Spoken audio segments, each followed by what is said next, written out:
Thanks for being with us on the Foxcatcher AFL show as we take a very good look at round 19. Some great games to talk about. I'm Jack Heverin. Jules Vallance next to me, who normally sits in this chair, so we've just had a little swap for this week.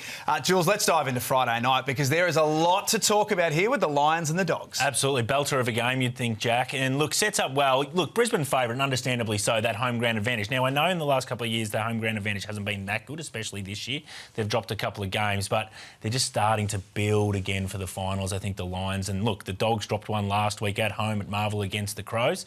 They need to bounce back. They're an interesting watch, these two, because they do play a bit of a similar style. Yep. They do have high possession numbers across the season. Yeah, they set up really well because they're both bigger bodies around the ball as well. So I think that's where the Dogs probably can match the Lions. But you're right, they both love to possess the footy. Second in the comp, the Dogs. Third in the comp, Brisbane. If you're playing in the SGM space, this is going to be your best friend, I think. Just looking for disposal players. In particular for me, friends at StatMate, I'm going to choose Lachie Neale. I just think Hugh McCluggage is the one that the teams are starting to latch onto. Dogs probably don't play a kind of run with roll anyway. Lachie Neale, he seems to bring his own footy against the Dogs in the last 5, averaging around 32 plus. That 30 plus disposals, I think, for Lachie Neale around $2.45. I'm going to have a piece of that. Don't forget to download the StatMate app. It is your best mate when it comes to building same-game multis to the numbers that matter for the Brisbane Lions and the Western Bulldogs. Yeah, so Brisbane averaged 91 this year. Dogs average 107, highest in the comp. So there's a starting point, OK? Total point line, 173.5. Doesn't seem that high for these two teams that do have a high average. But it's a night game. We've spoken about the night games seem to be hitting the unders in the last sort of few weeks in particular, especially colder weather. Also 10 mils of rain about for Brisbane Friday night, Jack, and I think that's going to have real importance. I think they just might get a lot of bodies around the ball as well. Becomes a real stoppage game. And then if you just start missing a few goals, which can happen, which we've seen in the last couple of weeks, then it's hard to hit that overs. I'm playing the unders here. So we go to Sunday afternoon, Collingwood and Fremantle at Marvel Stadium. Now, they don't lose often, Collingwood, so you'd think they're going to be smarting after last week. Yeah, absolutely, no doubt about that. And Fremantle, look, they're going really well. Big win against Hawthorn. Now they've got to come to the MCG and play the best team in the comp and try and beat them at their own game. It's a really interesting one here because you understand that Collingwood are clear-cut favourites. I think the Pies are on a watch for me. Do you really? Jack. Yeah, so in the last 5 weeks, bit of Foxcatcher analysis here, they've used 33 players in the last 5 weeks, the most in the comp by some way, by about 2 or 3 players. I think that's starting to test them a little bit. They've got to start to build again for the finals we've got this week and then next week against Richmond. I just think they might just have a flat spot. This is the one where Freo might be able to get them. Plus 20.5 lead in for Freo.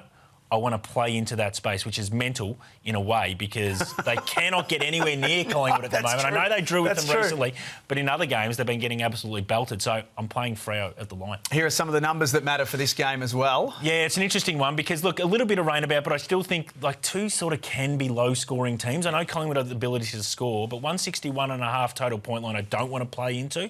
What I do want to play into is Freo plus 20.5. When we're talking about teams that are fun to watch at the moment, we've got probably the two most fun teams in the comp right now, Adelaide and the Gold Coast Suns. This could be anything, this game, I reckon. Absolutely, at Crow Park. Now, the key for me is with Adelaide, again, conversely, sort of what we spoke about with Collingwood, Adelaide in the last 5 weeks have used 27 players, the fewest in the comp by far. This is their time to make the hay while the sun shines, and this is what they're being able to do. So they obviously knocked off the Dogs last week away. This is another opportunity against the Suns, who have been pretty healthy as well, and that's probably why they sit 5th on the ladder, Jack. They've only used 29 players, but they're 2 high-scoring teams. Yeah, and we see the numbers that matter at the moment. One averaging 99, the other averaging 94. So as long as the rain stays away, this is going to be good. This is the thing. It's a weather watch. If the clouds go away, these are the teams that just hit the overs. I mean, they both hit the overs 10 times this year. The outlier is when the Crows are playing wet games, they really score low.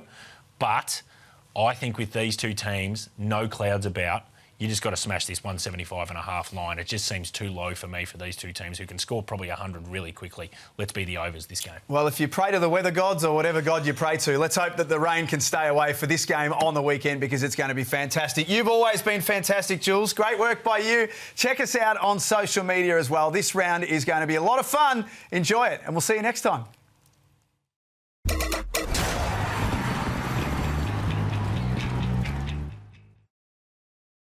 Chances are you're about to lose. For free and confidential support, call the number on the screen or visit the website.